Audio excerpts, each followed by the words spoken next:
Banyak orang berpikir bahwa sejarah hanyalah kumpulan cerita masa lalu, nama-nama tokoh, tanggal kejadian, dan peristiwa penting. Namun sebenarnya, sejarah jauh lebih dari itu.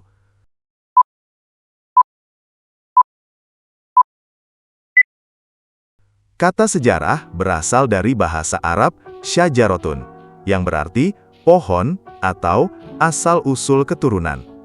Artinya, sejarah adalah upaya menelusuri akar kehidupan manusia atau adanya suatu kejadian, perkembangan tentang sebuah peristiwa secara berkesinambungan. Banyak ahli telah berusaha menjelaskan apa itu sejarah. Salah satunya adalah R. Moh Ali.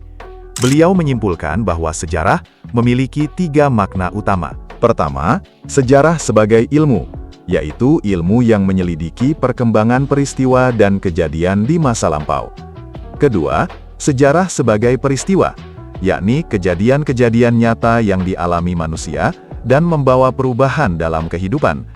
Dan ketiga, sejarah sebagai cerita, yaitu kisah yang disusun secara sistematis agar mudah dipahami dan dipelajari. Jadi, sejarah bukan sekadar masa lalu, melainkan ilmu yang mengajarkan kita memahami proses kehidupan manusia dari waktu ke waktu. Untuk memahami sejarah, kita perlu cara berpikir yang khas. Sejarah tidak bisa dilihat secara acak. Ia harus dipahami secara kronologis dan sistematis. Artinya, setiap peristiwa harus dipelajari berdasarkan urutan waktu dan hubungan sebab akibat yang logis. Para sejarawan menggunakan 6 pertanyaan penting untuk mengungkap sebuah peristiwa. Pertama, what? Apa yang terjadi? Kedua, who? Siapa yang terlibat? Ketiga, when? Kapan peristiwa itu terjadi?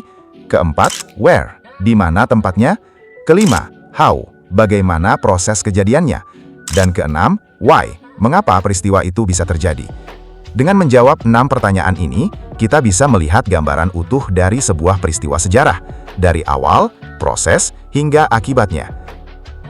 Dalam berpikir sejarah, dikenal 2 cara pandang utama, diakronis dan sinkronis. Keduanya penting untuk memahami perjalanan manusia. Berpikir diakronis berarti mempelajari peristiwa berdasarkan urutan waktu, memanjang dari masa ke masa. Contohnya, kita menelusuri perkembangan teknologi internet dari masa komputer pertama hingga munculnya media sosial yang kita gunakan sekarang. Sementara itu, berpikir sinkronis berarti mempelajari peristiwa secara meluas dalam ruang, tetapi pada waktu yang sama. Misalnya, membandingkan bagaimana masyarakat di berbagai negara merespon pandemi pada waktu yang bersamaan.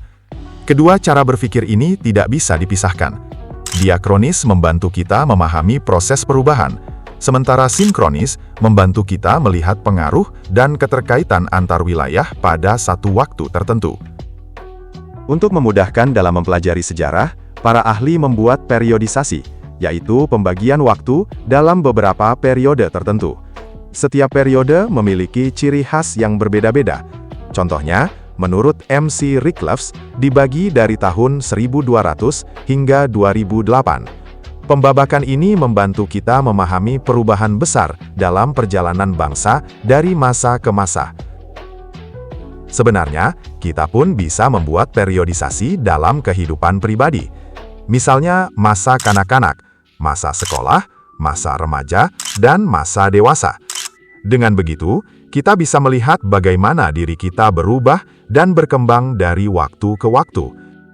Dari semua pembahasan ini, kita belajar beberapa hal penting, bahwa setiap kejadian tidak berdiri sendiri. Semua peristiwa saling terhubung dan memengaruhi masa depan. Karena itu, kita harus berhati-hati dalam bertindak. Apa yang kita lakukan hari ini akan membentuk kehidupan kita esok hari. Kita juga belajar bahwa tidak ada sesuatu yang terjadi secara tiba-tiba. Segalanya berproses. Maka, bersabarlah dalam menjalani setiap tahap kehidupan. Karena setiap proses adalah bagian dari sejarah kita sendiri.